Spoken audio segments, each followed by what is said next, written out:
Welcome back. आज हम first year के चैप्टर 4 के बारे में पढ़ेंगे, जिसमें दो तीन टॉपिक्स का हम कवर करेंगे, जिसमें एक एनर्जी है, फिर इसकी टाइप्स हैं काइनेटिक एनर्जी, पोटेंशियल एनर्जी, फिर work done by constant force, work done by variable force and absolute potential energy.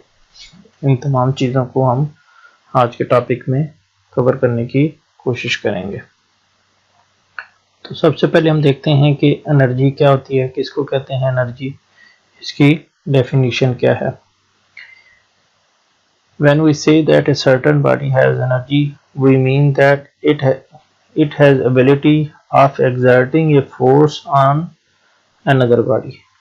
क्या है कि हम सादा अल्फाज में क्या कहते हैं कि जब ये कहते हैं कि क्या है कि a body has energy, what is meant by it, कि उसमें अगर किसी बॉडी में एनर्जी है तो ये क्या है कि ये बॉडी क्या है कि दूसरी उस पर बॉडी पे फोर्स लगा सकती है, उस पर वर्क डन कर सकती है।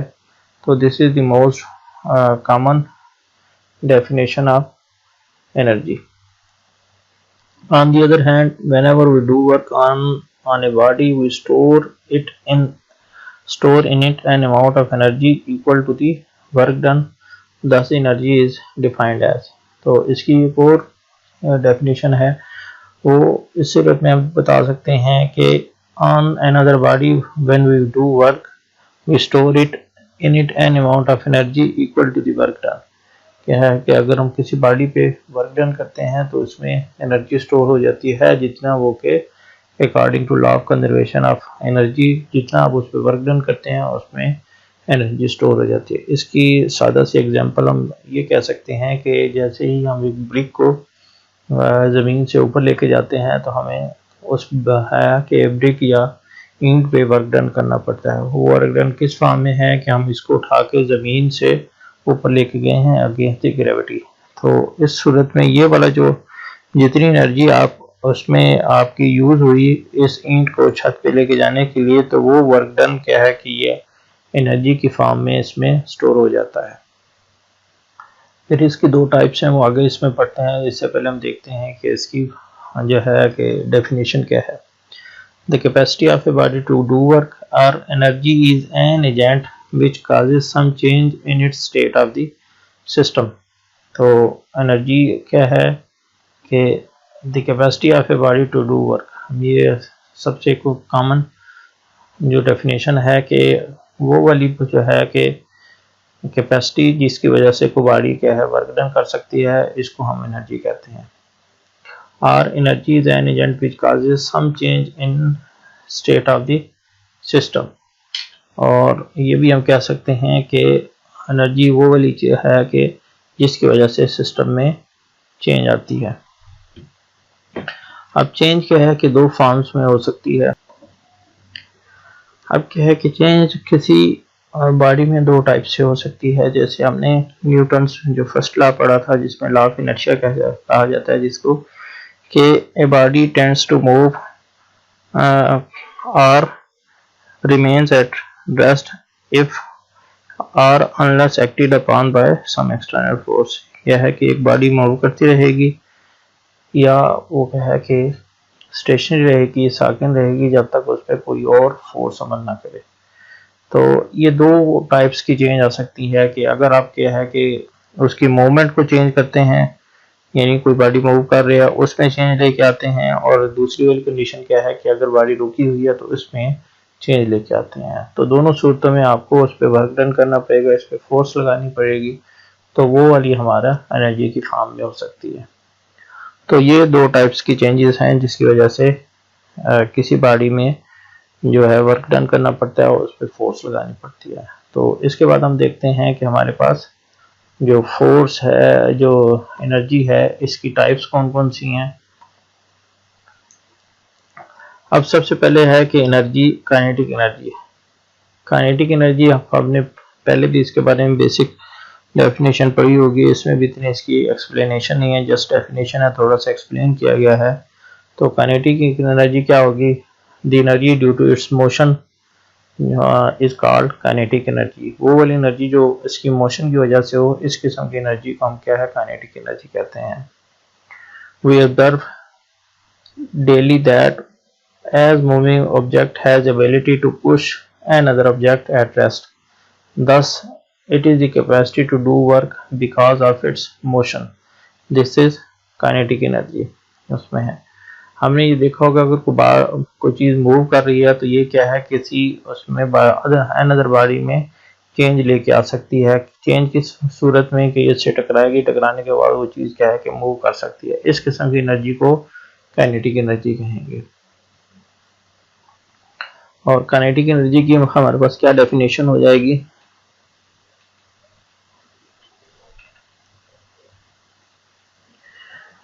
Energy in the body due to its motion, क्या है कि वो एनर्जी जो मोशन की वजह से हो, इस किस्म की एनर्जी को काइनेटिक एनर्जी कहेंगे। और जो काइनेटिक एनर्जी का क्या है कि फार्मूला आपके पास किसके बराबर होता है, half M V square. M इसमें आपका जो मास है जिसको हम केजी से रिप्रेजेंट करते हैं, और वी आपकी वेलोसिटी है जिसको हम rate of change of displacement कहते हैं। तो ये दो उसमें है इसको। और इसके पास अगर अब हम यूनिट देखें तो हमारे पास क्या आ जाएगी, किलोग्राम मीटर पर सेकंड, ये हमारे पास इसकी यूनिट आ जाएगी। इसके बाद क्या है कि एनर्जी की वो वाली फॉर्म जो हो, जो उसकी पोजीशन की वजह से हो, उसको हम क्या है कि पोटेंशियल एनर्जी कहते हैं। In daily life, we see that if we lift a brick from ground to the top of the roof, work is done against the force of gravity. This appears as potential energy of the brick. ये जैसे मैंने कि पहले example दी कि अगर हम क्या है कि एक ब्रिक को ग्राउंड से रूफ पे लेके जाते हैं तो हम अगेंस्ट द ग्रेविटी हम उस पर वर्क डन करते हैं। अगेंस्ट द ग्रेविटी जो हमने पढ़ा है कि लॉ ऑफ ग्रेविटेशन में, या इसमें है कि हम अगेंस्ट द ग्रेविटी, उसमें जिसकी वैल्यू 9 ग्रेविटेशनल एक्सेलरेशन है, इसके अगेंस्ट हम वर्क डन करते हैं। ये वाला वर्क डन इसमें as a potential energy store हो जाता है।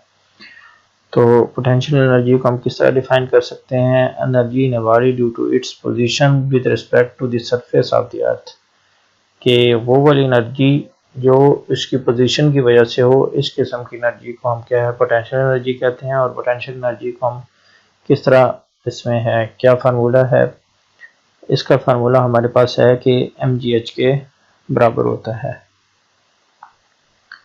mgh आप इसमें देखें कि हमारे पास mgh क्या होगा, m इसमें मास है, g ग्रेविटेशनल एक्सेलरेशन है, h हाइट है, ये जो हम क्या है कि जो सरफेस से हम ऊपर लेके गए हैं, कि हम ग्राउंड से हम रूफ पे लेके गए हैं, इसकी वजह से ये वाली हाइट है, ये वाली h होगी, ये वाला g आपका ग्रेविटेशनल एक्सेलरेशन होगा।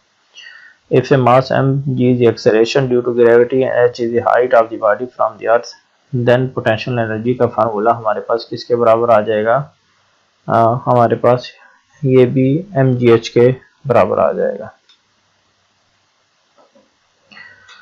अब इसके बाद है एफिशिएंसी, कि एफिशिएंसी क्या होती है। एफिशिएंसी हम ये कह सकते हैं कि ये नॉर्मली हम एफिशिएंसी को हम चीज़ों के बारे में या मशीन्स के बारे में देखते हैं कि हमारी ये वाली मशीन क्या है, कितनी एफिशिएंट है, यानी इसकी कितनी एफिशिएंसी है। और जितनी ज़्यादा एफिशिएंसी अच्छी होगी वही मशीन ज़्यादा, हम ये कहते हैं कि रिलायबल है, उसकी क्वालिटी भी अच्छी होती है। एफिशिएंसी बेसिकली हम ये देखते हैं कि आपकी इनपुट क्या है और आउटपुट क्या थी, यानी आप कितनी उसको एनर्जी दे रही हैं और उससे आप कितना काम ले रहे हैं, आप कितना आउटपुट ले रहे हैं, इन दोनों की रेशो का हम क्या है कि एफिशिएंसी कहते हैं। Mechanical efficiency is the ratio of output to the input. हम क्या है कि कितना वर्क हमने आउटपुट लिया और कितना इनपुट हमने दिया है, कि कितनी इनपुट एनर्जी आपने दी या कितनी वर्क इनपुट आपने दी, इन दोनों की रेशो को हम एफिशिएंसी कहते हैं। It is often expressed as percentage, और इसको हम क्या है कि एज ए परसेंटेज के तौर पे रिप्रेजेंट करते हैं। यही कहा जाता है कि इसकी एफिशिएंसी क्या 16% है, इसकी 80% है, इसकी 90% है। जो सबसे इसमें है, जो हम नॉर्मल जो गाड़ियाँ वगैरह यूज़ कर रहे हैं, इनकी एफिशिएंसी तकरीबन 16% होती है। अभी जो हाइब्रिड गाड़ी आ गई हैं, इनकी एफिशिएंसी थोड़ी सी ज़्यादा बेहतर है, मगर जो पुरानी गाड़ियाँ हैं इनकी एफिशिएंसी 16% है। यानी इतनी ज़्यादा आपकी वेस्टेज होती है पेट्रोल की कि इनटू अदर फॉर्म्स, जिसको हम ये कहते हैं कि हीट, साउंड और अदर जो सोर्सेज हैं, इसमें हमारी वेस्ट हो जाती है। तो इसी तरह हर चीज़ है, जो हर मशीन है, इसकी एफिशिएंसी डिफरेंट होती है। और जो कमर्शियली कोई भी चीज़ बनाई जाती है तो सबसे यही ट्राई की जाती है इसकी एफिशिएंसी ज़्यादा से ज़्यादा हो, यानी हमारा लॉस बहुत कम हो।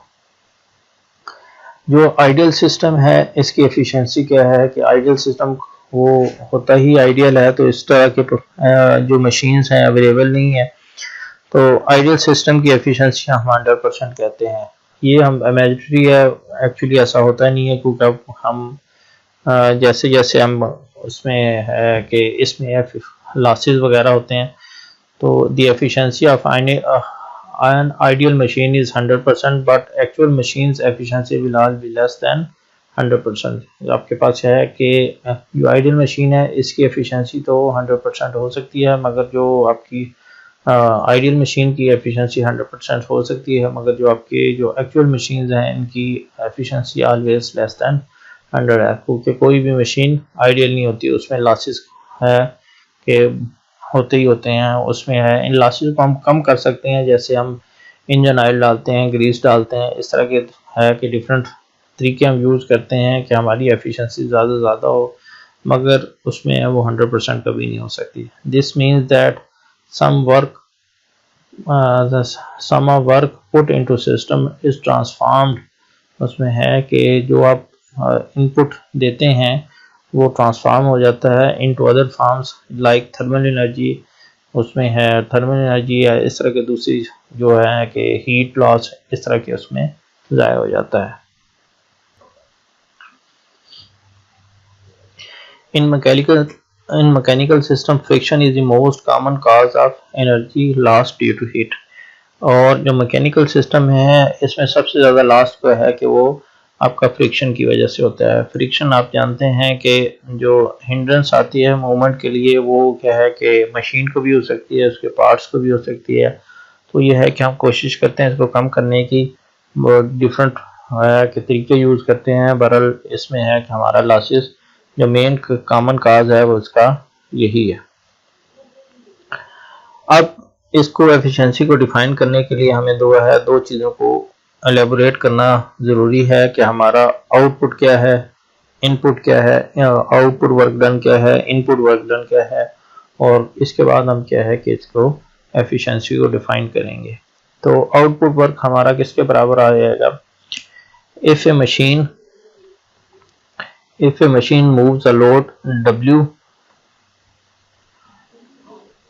through a distance h, then the useful work done by the machine is called output। अगर हम क्या है कि उस पर moves a load W through a distance h, अगर एक मशीन क्या है कि एक डिस्टेंस W को एक जो ऑब्जेक्ट है उसमें जो जिसका लोड W के बराबर है और इसको D डिस्टेंस मूव करती है, और इसका वर्क डन क्या हो जाएगा हमारा W। हम जानते हैं कि W किसके बराबर होता है, W आउट हमारा किसके बराबर हो जाएगा, F out multiplied by D out. और ये फ़र्क की डेफिनेशन वैसे भी पहले भी हम जानते हैं कि ये हमारे पास जो है कि FD के बराबर होता है, तो ये हम आउटपुट को ले रहे हैं, तो ये हमारे पास आउटपुट के बराबर आ जाएगा। इसके बाद हम देखते हैं कि हमारा इनपुट किसके बराबर हो जाएगा।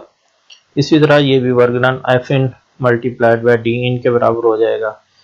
If an effort x through a distance D n, then the work done on the machine is called input। अगर आप उस पर एफर्ट लगाते हैं through a distance D in, यानी आप एफर्ट लगाते हैं through a distance D, तो उसमें ये हमारा इनपुट के बराबर हो जाएगा। बेसिकली हम क्या है कि इनपुट और आउटपुट को एज ए वर्क के फॉर्म में डिफाइन करते हैं। ये होता है एनर्जी के फॉर्म में है।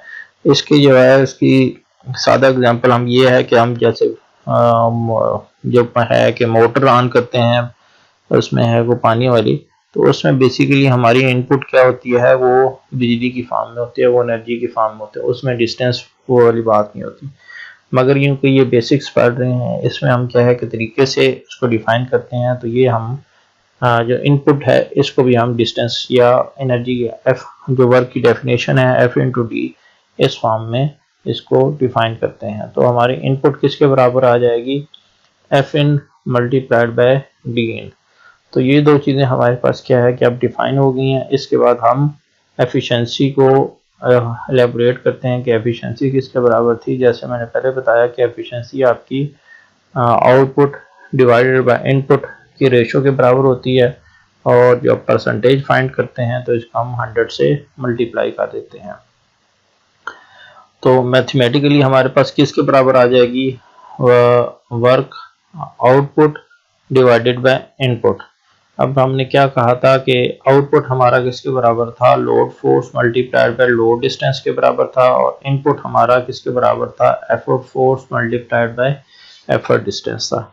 और इसका फार्मूला हमने क्या लिखा था, F out multiplied by D out, और इनपुट का फार्मूला हमने लिखा था F in multiplied by D in के बराबर था। The equation for percentage of efficiency is, अब इसकी इक्वेशन क्या हो जाएगी,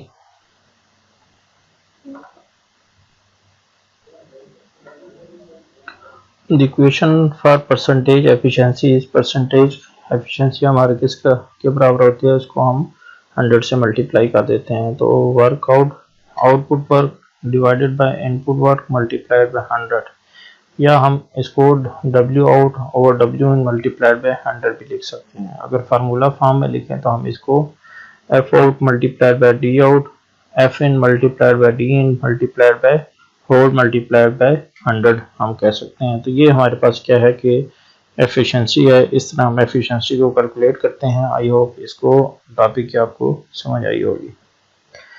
इसके बाद हम देखते हैं कि एब्सोल्यूट पोटेंशियल एनर्जी क्या होती है, इसको हम किस तरह डिफाइन करते हैं।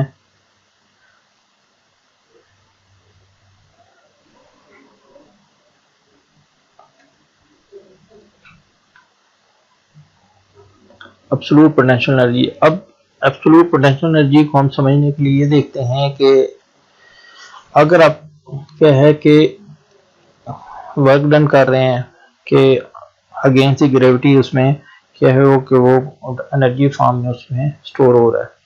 अगर हम ये करते हैं कि हम रेडियस ऑफ द अर्थ से बाहर चले जाते हैं, तो या वो वाला पॉइंट तो कि जहां आपकी ग्रेविटेशन फोर्स नहीं एक्ट कर रही या ज़ीरो है, तो वहां से हम क्या है कि एक बॉडी को के सेंटर ऑफ द अर्थ लेके आते हैं, तो इस किस्म के वर्क डन को हम क्या है कि एब्सोल्यूट पोटेंशियल एनर्जी कहते हैं। और इस किस्म की एनर्जी के लिए हम ये फार्मूला डिफाइन करते हैं। इसमें हम एक रेफरेंस पॉइंट ले लेते हैं, वो वाला पॉइंट एंड जहाँ क्या है कि ग्रेविटेशन फोर्स एक्ट नहीं कर रही, और centre of the earth second point है। इस पे हम क्या है कि वो बॉडी को लेके आते हैं, उसमें जो एनर्जी स्टोर होती है उसको एब्सोल्यूट पोटेंशियल एनर्जी कहा जाता है। Consider a body of mass m at a certain height h in gravitational field. This potential energy is P mgh. तो ये तो पहले वाली डेफिनेशन थी कि अब ग्रेविटेशन फील्ड में है और सर्टन हाइट h पे जाते हैं, तो ये वाली एनर्जी, इस किस्म की एनर्जी को हम पोटेंशियल एनर्जी कहते हैं, जिसका फार्मूला हमने पहले भी ड्राइव किया कि वो mgh के बराबर होता है। उसमें when the height of the body of mass m is greater than the radius of the earth, अब क्या है कि ये वाली कंडीशन के अब जो हाइट हम लेके गए हैं कि वो क्या है greater than the radius of the earth है, कि अब ज़मीन से इसको क्या है कि इसके रेडियस से बाहर ले गए हैं, तो उस सूरत में क्या है then the above equation is not applicable. तो इस सूरत में आपकी जो अबव इक्वेशन है कि वो वैलिड नहीं होगी। इसके लिए हम क्या है कि नया फार्मूला बनाना पड़ेगा, जिसको हम एब्सोल्यूट पोटेंशियल एनर्जी कहते हैं, जिसके लिए हम डेरिवेशन को देखते हैं। Thus the absolute value of potential energy of a body in gravitation force is needed. तो उस सूरत में हमें एब्सोल्यूट पोटेंशियल है कि चाहिए होता है। For this purpose 0.5 for potential energy is fixed, तो वो इस मकसद के लिए हम क्या है कि 0 पॉइंट वो कर लेते हैं जहाँ क्या है ग्रेविटेशनल फील्ड उस पर एक्ट नहीं करी। इस किस्म के पॉइंट को हम क्या है कि जीरो पोटेंशियल कह देते हैं। तो 0 point is a point so far away from the earth that forces the gravity is negligibly small, not attracted by the earth। अब 0 पॉइंट वो कौन सा पॉइंट होगा, वो वाला point 0 point is a point far away from the earth, जो है कि जिसको हमने n कहा, और ये क्या है कि अर्थ से बहुत दूर होता है, फोर्स ऑफ ग्रेविटी जिस पे एक्ट नहीं करती, यानी ग्रेविटेशनल फील्ड से बाहर होता है, उस पे फोर्स ऑफ ग्रेविटी उस पे एक्ट नहीं करती। It is negligibly small not attracted by the earth, उसमें क्या है कि ये बहुत कम होती है या उस पे बिल्कुल नहीं होती, और इसका पोटेंशियल क्या है कि 0 के बराबर होगा, यानी इस पे ग्रेविटेशनल फील्ड आपकी 0 के बराबर होगी। अब हम क्या है कि इसको प्रूव करते हैं कि ये बेसिकली होता किसके बराबर है, इसको किस तरह प्रूव करते हैं। To commute the work done in moving the body from earth surface beyond the earth surface to very far distance of earth where the force of gravity reduces। अब ये हम क्या है कि ये हम आपके पास हमारे पास अर्थ है, जिसको हम क्या है कि ये डिस्टेंस इसका r है, और ये वाला डिस्टेंस हम इसको क्या है कि r1 ले लेते हैं ये आपका, और ये वाला डिस्टेंस हम r2 ले लेते हैं। और इसी तरह हम क्या है कि इस जो तमाम है ये पॉइंट n है, यहाँ से हमने बॉडी को लेके आना है यहाँ तक। तो इस सारे हिस्सों हम क्या है कि छोटे छोटे हम पार्ट्स में चेंज कर लेते हैं उसमें है। तो इसके लिए क्या है कि to compute the work done in moving the body from earth surface, और ये वर्क डन फाइंड करने के लिए हम क्या है कि earth surface to very far distance, यहाँ से हम ये पॉइंट एंड तक हम क्या है कि वर्क डन फाइंड करने के लिए क्या करते हैं कि figure shows a body of mass m at point 1 at a distance r1 from the center of the earth, कि हम ये कहते हैं कि ये डिस्टेंस r1 था और ये आपका डिस्टेंस r2 था। उसमें है कि r1 से r2 के दरमियान डिस्टेंस फाइंड करते हैं, फिर ये छोटे छोटे पार्ट्स का डिस्टेंस हम फाइंड कर लेंगे, इनको ऐड कर लेंगे, फिर ऐड करके हम एक फार्मूला जनरेट करेंगे जिसको एब्सोल्यूट पोटेंशियल कहा जाता है। तो सबसे पहले क्या है कि और ये जो छोटे छोटे पार्ट्स हैं इसमें हम ये कंसीडर करेंगे कि आपकी एनर्जी सेम रहती है इन पार्ट्स में, उनका वर्क डन यह है कि उसमें जो है ग्रेविटेशनल फील्ड उसकी है कि सेम रहती है। इसका फार्मूला हम क्या है कि छोटे पार्ट्स में ग्रेविटेशनल फील्ड का फार्मूला फाइंड करेंगे, यानी वर्क डन फाइंड करेंगे, उनको हम एड अप कर लेंगे। As the body is moved from point 1 far off the point n in the gravitational force does not remain constant।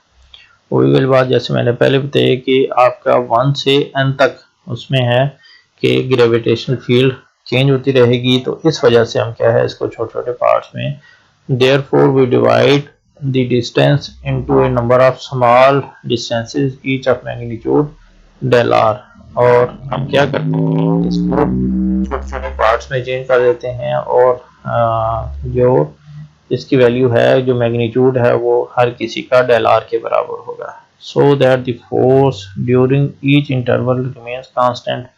और जो फोर्स होगी जो आपकी जो ईच डिस्टेंस डेल आर है उसमें ये कांस्टेंट होगी।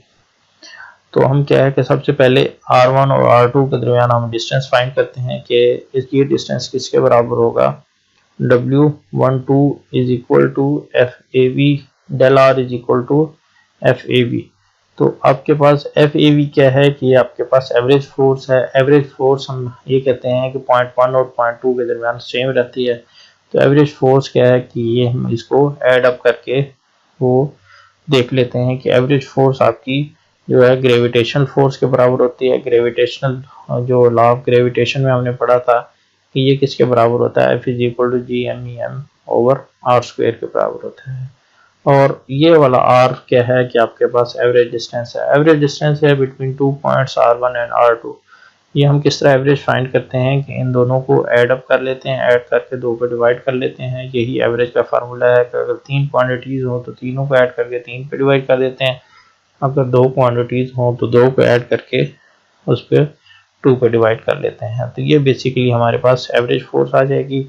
और ये वाली जो फोर्स है इसको ग्रेविटेशनल फोर्स कहा जाता है, जिसका formula according to law of gravitation GMEM over R square के बराबर होता है।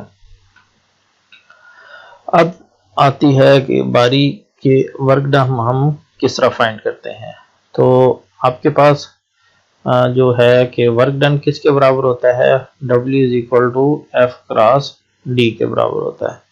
इसमें ये वाली फोर्स क्या है कि आपकी जो हमने पहले डिफाइन की कि according to law of gravitation हमारे पास किसके बराबर थी, GMEM और आर स्क्वायर के बराबर थी। ये हमारे पास डिस्टेंस D था। तो वर्क डन हम क्या है कि 1 to 2 यानी R1 to R2 कैलकुलेट करते हैं, तो ये वर्क डन आपका W12 के बराबर था। तो F की जगह हम क्या है कि ये वाली वैल्यू पुट कर देते हैं, F is equal to GMEM over R square, और D की जगह हम क्या है कि R2 माइनस R1 पुट कर देते हैं। अब हमने क्या कहा था कि एवरेज जो डिस्टेंस था वो किसके बराबर था, R1 plus R2 divided by 2। अब इसकी जगह हम ये है कि R1 R2 हमने किस तरह लिख दिया, इसके लिए हम फार्मूला देखते हैं कि इसकी डेरिवेशन बेसिकली हुई कैसे। ये हमने क्या कहा था कि आपका जो एवरेज डिस्टेंस है किसके बराबर था, R1 plus R2 divided by 2 के बराबर था। और यहाँ से आपका डेल आर किसके बराबर आता है, R2 माइनस R1 के बराबर आ जाता है। और यहाँ से आप इस इक्वेशन से देखें तो आपका R2 किधर हो जाएगा, ये R1 इधर जाके ऐड अप हो जाएगा। तो ये आपका डिस्टेंस आ गया R2। अब एवरेज डिस्टेंस जो आपके पास ये इक्वेशन आई थी, इसमें हम वैल्यू पुट कर देते हैं R2 की, जो आपके पास ये वाली वैल्यू है, इसकी जगह हम पुट करते हैं तो R2 R1 प्लस इसकी जगह क्या हो जाएगा, R1 plus del are, R1 और R1 ऐड अप हो जाएंगे, ये 2R1 के बराबर हो जाएगा और ये plus del R divided by 2 के बराबर हो जाएगा। अब क्या है कि दोनों साइडों पे स्क्वायर लेना है और नेग्लेक्टिंग दी हायर वैल्यूज हमने करनी है। अब नेग्लेक्टिंग दी हायर वैल्यूज क्यों होती है, अगर हम ये सपोज करें कि आपका जो डिस्टेंस है 0.04 के बराबर हो जाएगा, अगर इसका स्क्वायर लें तो आप देखेंगे 0.004 के बराबर आ जाता है। तो यानी ये वैल्यू और भी कम हो जाती है। तो इसके बारे में हमने जो चैप्टर फर्स्ट ईयर का जो चैप्टर 8 है उसमें भी जो मैथ का चैप्टर है 11 आई थिंक, उसमें भी हमने पढ़ा है कि उसमें नेग्लेक्टिंग दी हायर वैल्यूज हम क्या है कि किस तरह करते हैं।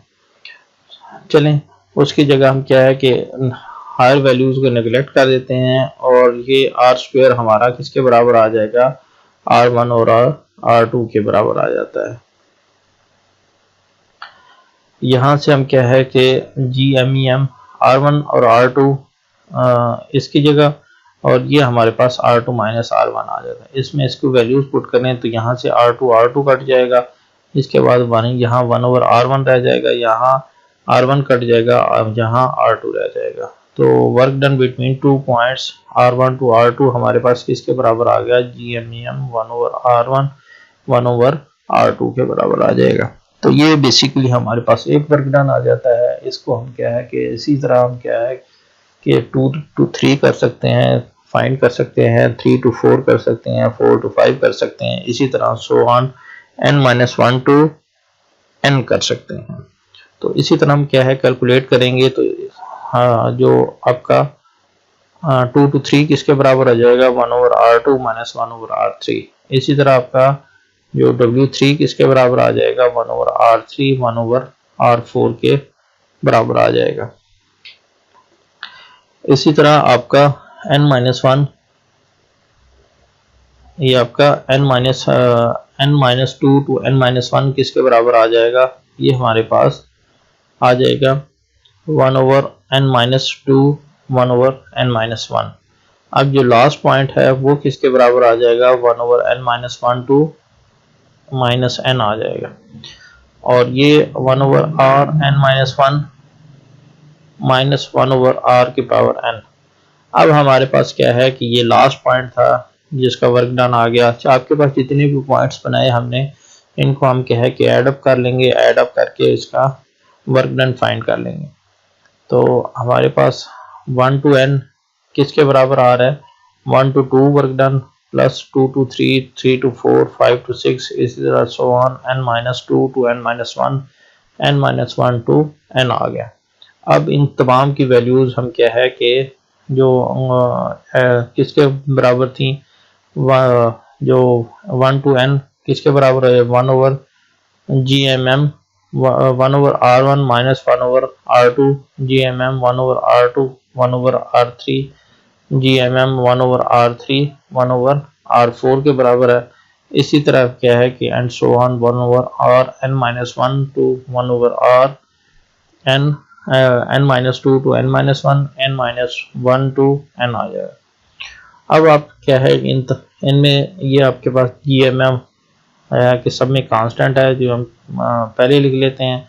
तो यहाँ से हम क्या है बाकी जो डिस्टेंसेस हैं इनको हम 1/r1 minus 1/r2 plus 1/r2 minus 1/r3, इसी तरह सबको हम इस सूरत में लिख लेते हैं एक कम्बिनेशन। अब आपने एक चीज़ नोट की होगी कि इसमें भी देखा होगा आपने कि -1/r2 है, ये +1/r2 है, इसी तरह ये -1/r3 है, ये +1/r3 है, इसी तरह -1/r4 होगा और -1/r4 होगा, इसी तरह n-2 होगा तो एक उसमें है माइनस वाला होगा, एक प्लस वाला होगा, इसी तरह 1/n-1 है, एक +1/n-1 है। तो ये क्या है कि तमाम एक दूसरे के साथ कैंसल आउट हो जाएंगे। तो ये सारे एक दूसरे के साथ कैंसल आउट हो जाएंगे। जो हमारे पास क्या है कि वैल्यू बची वो किसके बराबर है, 1/r1 1/r(n)। तो ये हमारे पास दो पॉइंट्स बचे जो हमने वर्क डन फाइंड किया बिटवीन 1 to n। अब हम ये क्या है कि हमने ये क्या कहा था कि जो n पॉइंट है कि इंफिनिटी पे लाइज करता है और यहाँ ग्रेविटेशनल फोर्स है कि 0 के बराबर होती है।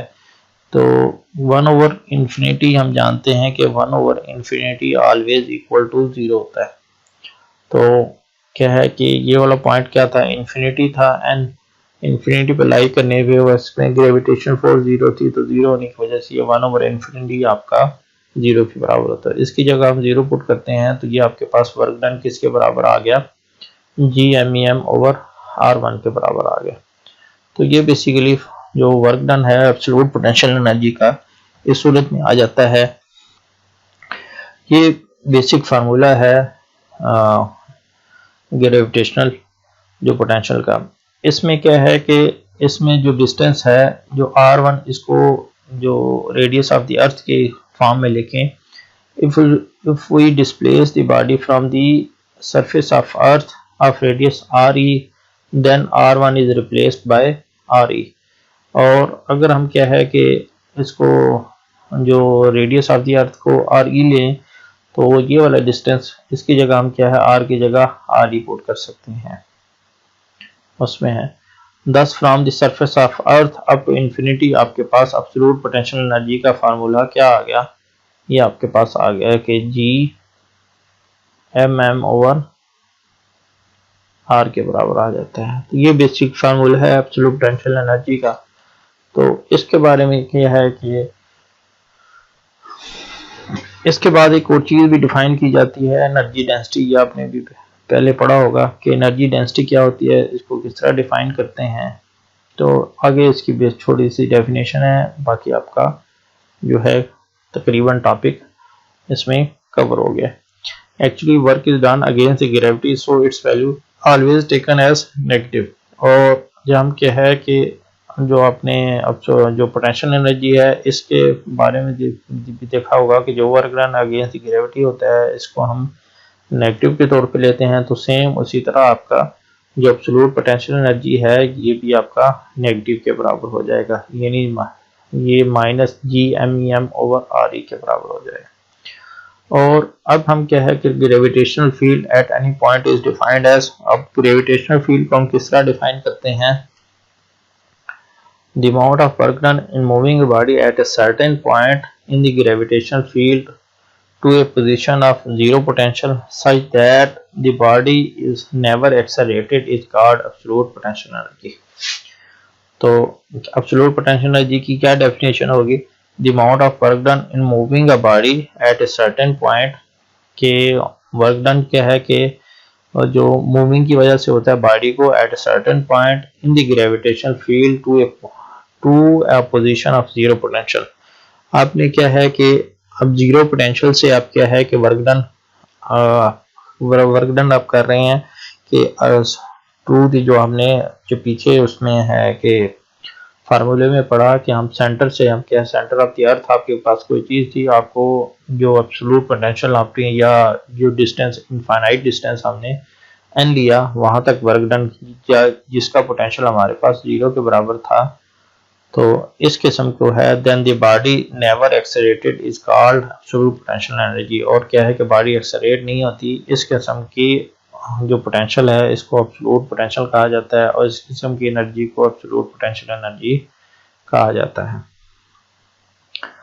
और अगर हम कहें कि gravitational potential at any point is defined as energy density या उसकी formula the potential energy per unit mass at that point which is at distance r from the center of earth। अगर हम यूनिट मास की energy density की form में लिखें तो unit mass की फॉर्म में लिखें तो ये किसके बराबर आ जाएगा, इसमें आपका जो है कि यहाँ हम क्या है यूनिट मास में ये आपका एक दूसरे के साथ कैंसिल आउट हो जाएगा, जो आपके पास GME/RE आपके पास रह जाएगा। तो ये बेसिकली फार्मूला है एब्सोल्यूट पोटेंशियल एनर्जी का पर यूनिट मास आप पे इतना उस पर करता है। आई होप आपको आज के लेक्चर की समझ आई होगी। Thank you for watching.